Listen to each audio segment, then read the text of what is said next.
Yo, I guess it was a good idea. And by the way, I'm Terrell, Hall of Fame, D-Line, TBKC, and all that other good shit. It was a good idea to put this video up right after I did the last one, which I talked about hot balls. Now, some of y'all, and this is for those who don't know, so everybody jump, oh, that's obvious. Shut the hell up. Look, some of you are going to run into, if it's your first bully, it might just be your first time dealing with this. You're going to have a dog that overheats. Fortunately, I have not had it happen, but I've had to save other dogs. It's hot, you know what I mean? Sometimes it comes out of nowhere where the dog overheats. Things that you want to watch out for. First of all, the concrete. I know it might not feel that hot to you. You got on sneakers, you got on shoes, you got on whatever. When the sun is beaming on the concrete or the pavement, that can literally be hot enough to cook an egg on, and it's good enough to cook your dog's paws on.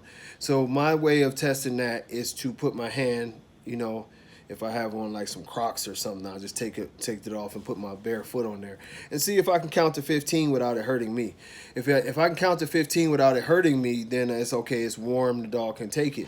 But if it starts to get a little like, ooh, okay, then you don't want to take your dog out at that time. You might want to wait till later, for sure. Next thing, if the dog, when you're going out for these walks, man, take your little electrolyte drink with you. Also take you some rubbing alcohol with you. Regular rubbing alcohol does the trick. These are two things that I strongly recommend. Also, if you can get some K-Row syrup, that's another thing that that you could have in your fanny pack or your dog pack, whatever works. I know some of you like to do the. I seen some cool ones, some pretty cool vests that you actually have freeze packs in there to keep the dog a little cooler. And this is good for dogs that that can stand the heat. It's still good to keep them cooler, even in certain conditions. It's good for them. It's okay. We don't have to shame anybody because they put a cooling vest while they're out walking their dog or whatever, and the temperature might be a little bit warmer. Now, the reason why we're going to keep the alcohol is for this reason. If your dog starts to overheat, the first don't. We're not going to say the do. We're going to say the first don't. Do not throw your dog into a pool of cold water. Do not immerse your dog. Do not immediately go crazy with the cold water. Reason being is if the dog is truly going into heat exhaustion, that can throw the dog into shock and kill the dog.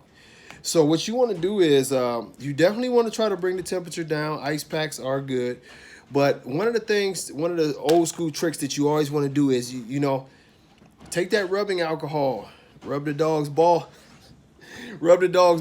or put it on the vaginal area, right up under the armpits of the dog. Put that rubbing alcohol there, rub the paws down. These are areas that will help the dog cool. Of course, no matter, you putting it all over the fur and stuff, that doesn't work as effectively. You might want to rub the head and around the neck with the ice pack, but the up under the arms, the paws, the underbelly, the private areas, those areas will cool your dog off a lot faster. Rubbing alcohol, we all know what it feels like when it touches our skin. It opens up the pores. It allows it allows the coolness to come in. It works, people. It works fast. At that point, if it is the case, you know what I mean, you want to try to get your little electrolyte drinks and get them to take down a little bit of fluids. You also want to take your K-Row syrup and get them a little bit of sugar. You know what I'm saying, to get their sugar level back up, because a lot of times that'll give them the energy to fight this off while you're cooling them and getting the electrolytes in the body. These are things that if you're going to a dog show, if you're going to a dog park, if you're going anywhere that's far away from the house, and you're taking your dog out in these conditions, take these few things with you, man, because I know it's, some of y'all tough guys and girls, oh, my dog don't need that. But honestly, somebody else's dog might need it. And you would greatly regret it if you don't have a chance to, if your dog, has something happen to it and, you could have saved your dog's life. So remember, a little bit of, a little bottle of rubbing alcohol, a little bottle of K-Row syrup, and whatever electrolyte drink that you like to give your dogs, But keep those things, because that could be a lifesaver, save you a lot of heartache. I've seen some people go through it, and it's not fun. I know I crack a lot of jokes, but it's not funny to see one, and to see somebody with their dog that they love, and the dog is slowly going away because you couldn't do these things. So, let's do the right thing, man. Let's look out for these pups. You know what I mean? Watch those paws when it's too hot out there. You know, we have to remember, you know, it's up to us to protect them in certain stances. You know. On to the next one.